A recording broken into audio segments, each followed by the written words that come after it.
Hey everyone, welcome to the class. बहुत बहुत स्वागत है आपका आज की क्लास में। मैंने आपको एक चैप्टर कराया था जिसका नाम था करंट इलेक्ट्रिसिटी। उस चैप्टर में हम लोगों ने बहुत अच्छे से ये चीज़ सीखी थी कि हमारा जो करंट होता है वो कैसे आता है, कैसे बनता है, कैसे वो प्रोड्यूस्ड होता है, कौन सा चार्ज होता है जो रेस्पॉन्सिबल होता है उसके लिए। इन सभी चीज़ों के बारे में मैं बता चुकी थी। उसमें मैंने आपको बताया था कि स्टैटिक करंट कैसा होता है ना, ये सारी चीज़ें हम कर सकते थे। इलेक्ट्रिसिटी क्या होती है, ये सभी चीज़ें मैंने आपको फर्स्ट पार्ट उस चैप्टर का करा दिया था। आज जो है मैं आपको बहुत इंपॉर्टेंट टॉपिक कराने वाली हूँ। ये हमारे करंट इलेक्ट्रिसिटी वाले चैप्टर का ही एक पार्ट है। इस टॉपिक की गारंटी मैं आपसे लेती हूँ कि इस टॉपिक में से पक्का आपको एक क्वेश्चन किसी भी तरह से पूछा जा सकता है। थोड़ा सा सीरियस होकर इस टॉपिक को करिएगा। टॉपिक बड़ा मज़ेदार है, करने में मज़ा आएगा, लेकिन मज़ा तभी आएगा जब आप लोगों को ये समझ में आएगा। कुछ समझ में नहीं आएगा या आप लोग समझोगे नहीं तो ये टॉपिक आपको बिल्कुल भी समझ में नहीं आएगा और ये सबसे ज़्यादा टफेस्ट टॉपिक लगेगा आपको पूरी फिजिक्स का, पक्का। ये जो टॉपिक आज मैं आपको कराने वाली हूँ ना, इस टॉपिक पर बेस्ड एक टॉपिक है जिसको बोलते हैं व्हीटस्टोन ब्रिज। इस टॉपिक का नाम आपने ज़रूर सुना होगा और आपके एग्जाम में ये अगर सिर्फ नॉर्मली डेरिवेशन आता है तो 3 मार्क्स में आता है, अदरवाइज ये कंप्लीट क्वेश्चन आपका 5 मार्क्स का बनता है। आप खुद समझ सकते हैं कि ये टॉपिक आपके लिए कितना ज़्यादा ज़रूरी है। थोड़ा सा इस टॉपिक को थोड़ा सा ध्यान से हम लोग करेंगे, अच्छे से समझाने की मैं कोशिश करूँगी, लेकिन अपनी तरफ से पॉजिटिव, मतलब जो होता है ना कि अपनी तरफ से 100 देना, वो आपको देना है, ठीक है। सबसे पहले तो आपको एक बात बता दूं मैं टॉपिक कराने से पहले, इसमें बहुत माइनर माइनर चीज़ें हैं। मतलब ये समझ लीजिए कि जैसे कोई चौक होता है ना, जो हमारा चाल्क होता है, उसका एक छोटा सा पार्टिकल भी इम्पोर्टेंट होता है। अगर वो पार्टिकल नहीं होगा तो चौक नहीं बनेगा। सेम ऐसे ही अगर आपने इस टॉपिक की छोटी छोटी नज़ाकत वाली चीज़ों को नहीं समझा तो ये टॉपिक फिर आपके हाथ से निकल जाएगा। एक छोटा सा टॉपिक भी आपके लिए बहुत ज़्यादा ज़रूरी है, ठीक है। आप यहाँ पर देख सकते हैं, मैंने यहाँ पे टॉपिक का नाम भी लिखा हुआ है। टॉपिक जो है, ये टॉपिक आपको किसी भी तरह से आ सकता है। या तो आपको डायरेक्टली 2 मार्क्स में पूछ लेगा किरचॉफ फर्स्ट रूल, या फिर आपसे पूछ सकते हैं किरचॉफ सेकंड रूल, या फिर आपसे नॉर्मली 3 मार्क्स में पूछ लिया जाएगा किरचॉफ रूल, यानी कि दोनों रूल्स बताओ। वो डिपेंड करता है एग्जामिनर पे कि वो किस तरह से आपसे क्वेश्चन पुट अप करके देता है, ठीक है। तो शुरू करें। हाँ, तो मैं क्या कह रही थी, मैं ये बोल रही थी कि इसमें ना छोटे छोटे बहुत माइनर माइनर चीज़ें हैं। ये चीज़ें मैं आपको साइड में ना बताती रहूँगी। तो जैसे मैंने आपको आइडिया दिया था ना, वही सर वाला आइडिया कि जब भी आप कोई चीज़ लिखते हो तो अपनी जो नोटबुक होती है उसमें आपको ऐसे मार्जिन मिलता है इस तरह से।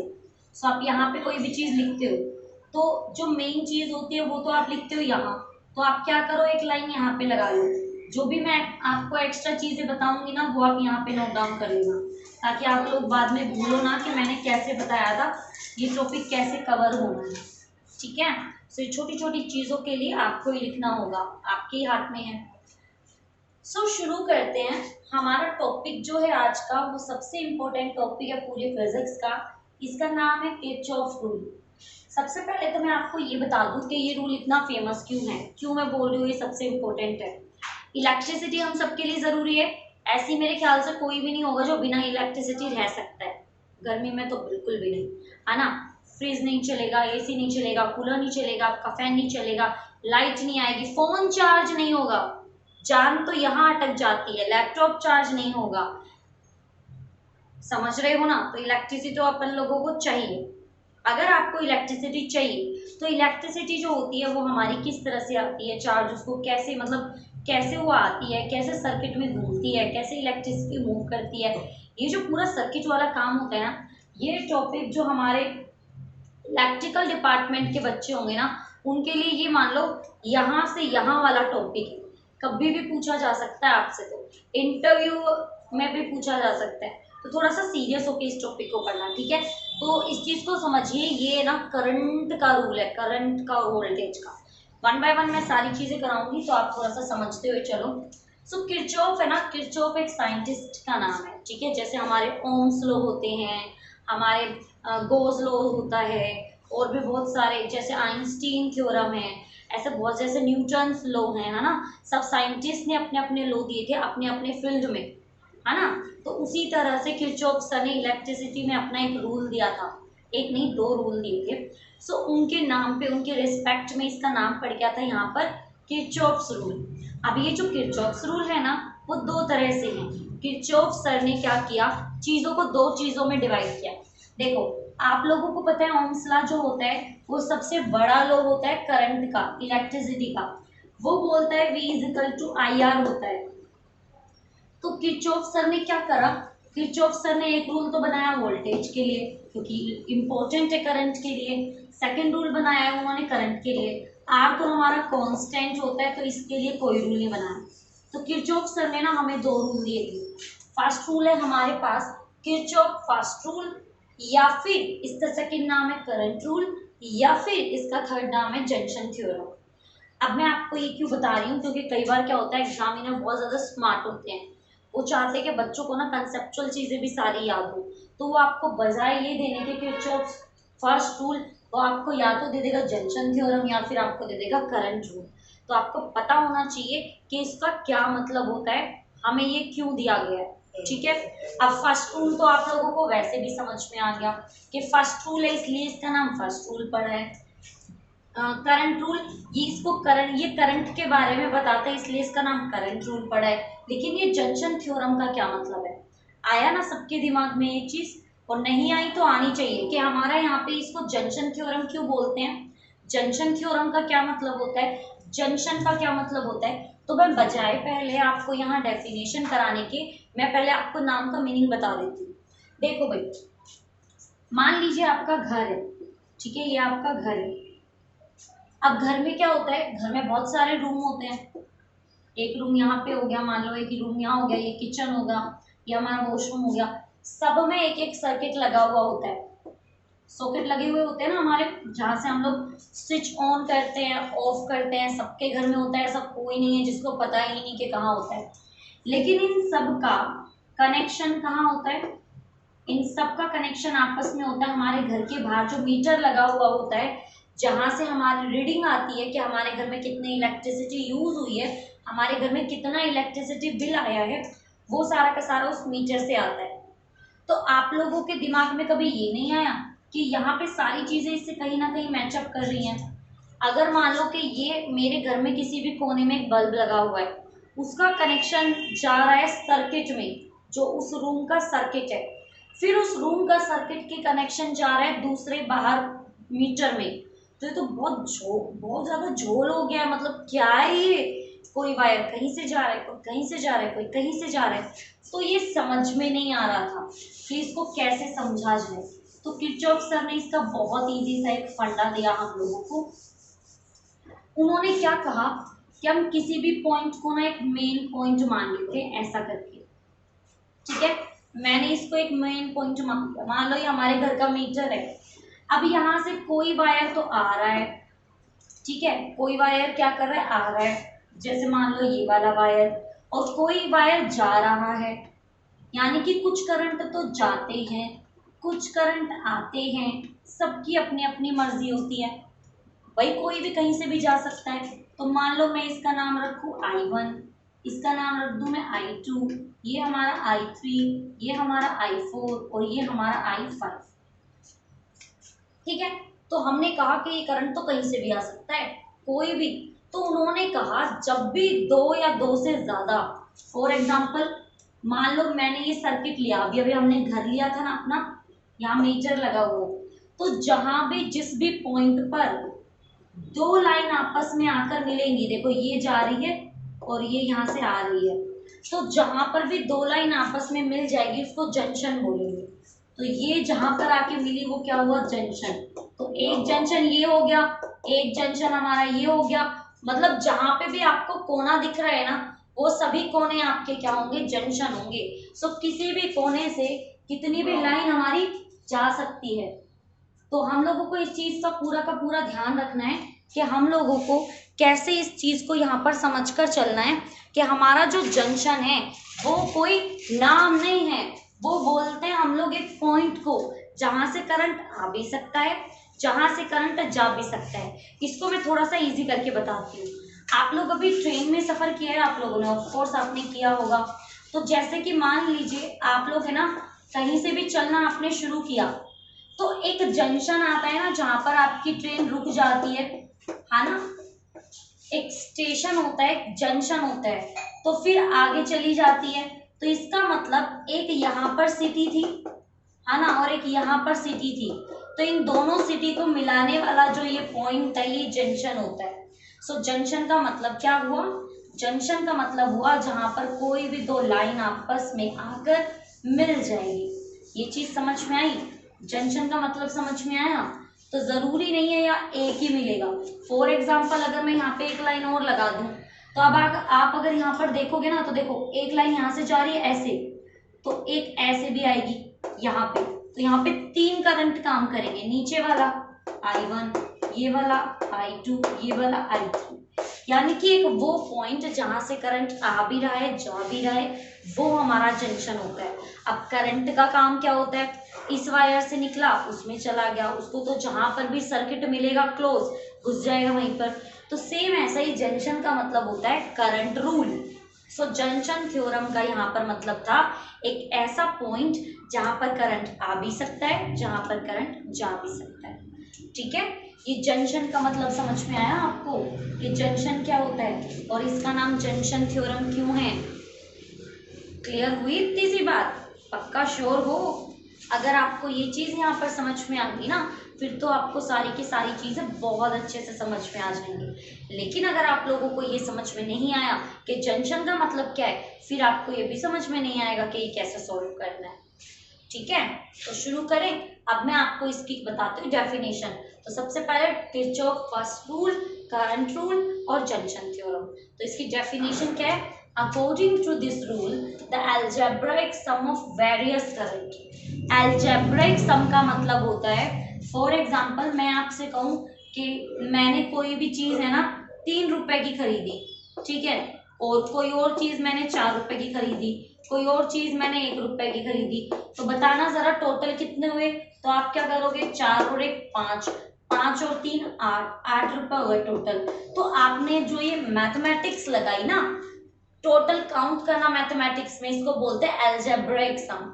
तो अलजेब्रिक का मतलब होता है मैथमेटिक्स में सम करना, ये चीज समझे। तो यहाँ पे जो बोल रहे हैं ना, algebraic sum of various current, जितने भी करंट आ रहे हैं उन सबका सम कर दो।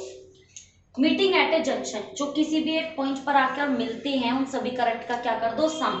इन a close electrical circuit is always zero. जब आप इन सब को करंट को मिलाकर क्या कर दोगे, जोड़ दोगे, तो ये आपका किसके इक्वल हो जाएगा, जीरो के इक्वल। समझाती हूँ कैसे। ये कराने से पहले आपको यहाँ पे एक डायरेक्शन ढूंढनी होगी, क्योंकि भाई एक बात बताओ, फॉर एग्जाम्पल मैं यहाँ पे हूँ, छोड़ो मैं मैथमेटिक्स में ही समझाती हूँ। फॉर एग्जाम्पल आपके पास ये नंबर लाइन है। आप लोग जानते हैं मैथमेटिक्स में नंबर लाइन की बहुत अहमियत होती है, बहुत ज्यादा। मानते हो ना इस चीज को कि मैथमेटिक्स में बहुत ज्यादा अहमियत होती है किसकी, नंबर लाइन की, क्योंकि उसमें डायरेक्शन, कोऑर्डिनेट का नाम सुना है ना आपने, तो कोऑर्डिनेट और डायरेक्शन का बहुत मान्यता होती है उसमें।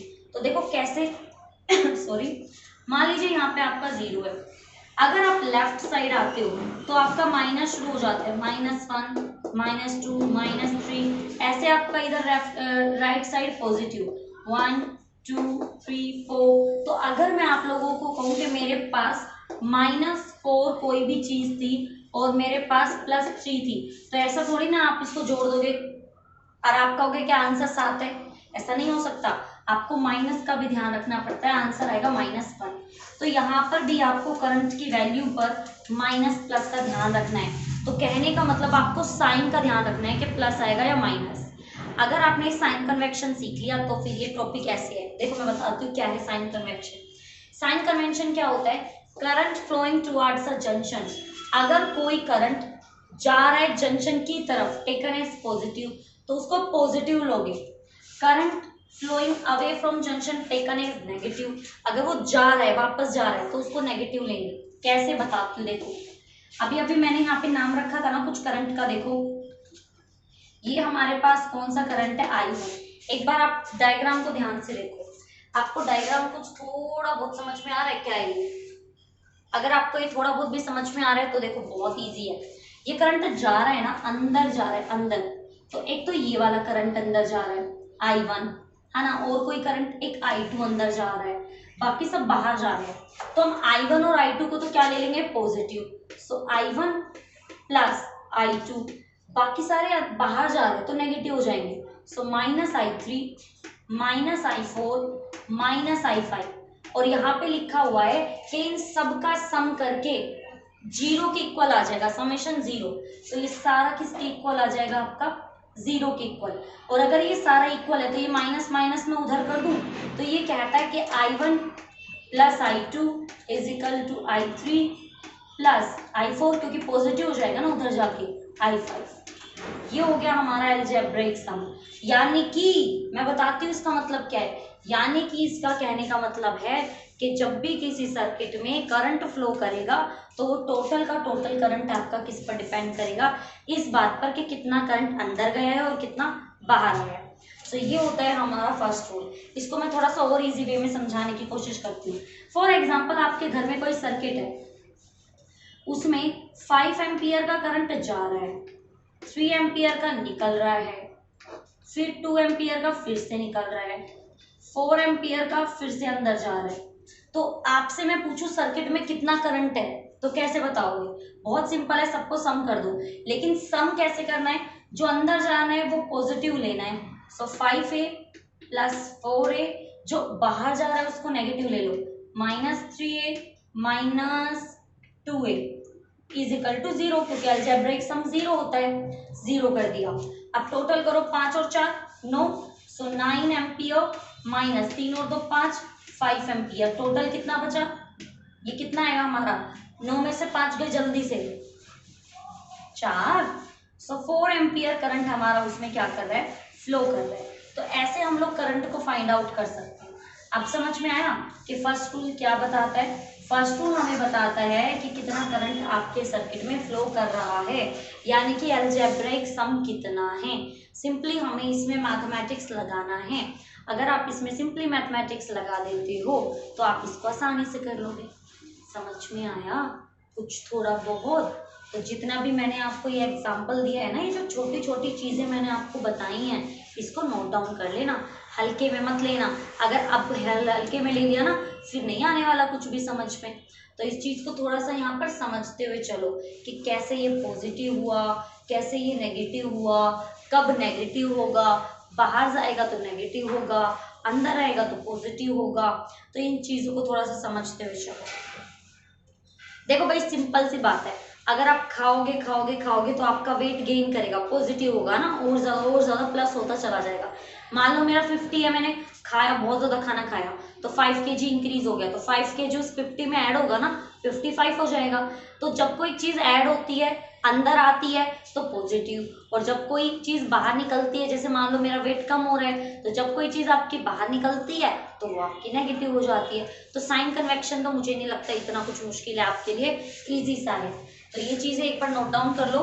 देखो आप लोगों को ये चीज़ें समझ में आई कि नहीं आई, कि किस तरह से हमें यहाँ पर इसको डिफाइन करना है। तो फर्स्ट रूल आई होप आपको समझ में आ गया होगा, जिसका नाम है हमारा करंट रूल या फिर हमारा जंक्शन थ्योरम। बहुत ईजी थी, इतनी मुश्किल बिल्कुल भी नहीं है। और इसका जो अलजेब्रिक सम होता है वो हमेशा 0 होता है। कभी भी आप क्या कर सकते हो, इसको टोटल करके और इक्वल कर दो, ठीक है। तो अगर आप लोगों से 2 नंबर में या 3 नंबर में यह पूरा सम पूछा जाता है तो आप सबसे पहले डेफिनेशन दोगे, देन उसके बाद साइन कन्वेंशन, देन उसके बाद अपना ये थोड़ा सा एग्जांपल करके बताओगे। ये कंपलसरी है, ये डायग्राम कंपलसरी है। कभी आप सोचो सिर्फ मैम ने समझाने के लिए बताया, ऐसा नहीं है। ये डायग्राम आपका कंपलसरी है, ये तो आपको पक्का करके दिखाना है, ठीक है। तो ये चीज़ समझ में आई कैसे है, मैंने कैसे किया है, थोड़ा बहुत समझ में आया? पक्का नोट डाउन कर लो जल्दी से। तो जल्दी से नोट डाउन कर लो, इतना समझ में आ गया तो बहुत गजब वाली बात है। देन उसके बाद मैं आपको सेकंड रूल कराऊंगी। सेकंड रूल बहुत ईजी है, बहुत ईजी है, जल्दी से नोट डाउन करो। चलिए, ये तो आप लोगों को समझ में आ गया कि हमारा जो ये रूल है ये किस तरह से इसको डिफाइन करता है ना। समझ में आ गया ना? इजी है, बहुत ज़्यादा इजी है, सच्ची में बहुत ज़्यादा इजी है, मुश्किल बिल्कुल भी नहीं है। तो फर्स्ट रूल तो अपन का हो गया है, सेकंड रूल हमें समझना है। तो सेकंड रूल सबसे पहले ये हमारा किरचॉफ का सेकंड रूल, ठीक है। सो इसमें एक चीज बोली गई है, अराउंड एनी क्लोज लूप, किसी भी क्लोज्ड लूप के around of a network the algebraic sum of changes in potential must be zero. Potential यहाँ पे वोल्टेज होती है, पहले ही बता दूं, जो अपने वोल्टेज होती है ना, बताती हूँ कैसे। देखो आपने सेल का जो सेल का सिंबल होता है वो तो आपको पता होगा, एक बड़ा डंडा एक छोटा डंडा, ये हमारा सेल होता है। बड़ी वाली लाइन पॉजिटिव होती है, छोटी वाली लाइन नेगेटिव होती है, ये होता है हमारा सेल। लेकिन अगर जब आप दो या दो से ज्यादा सेल को आपस में कनेक्ट कर दे, फॉर एग्जाम्पल लाइक दिस, जब आप ऐसे कनेक्ट कर देते हैं दो या दो से ज्यादा, ये आपकी बैटरी बन जाती है। बैटरी में आपको क्या ध्यान रखना है, जितना पॉजिटिव लाइन होगा उतना ही नेगेटिव होगा।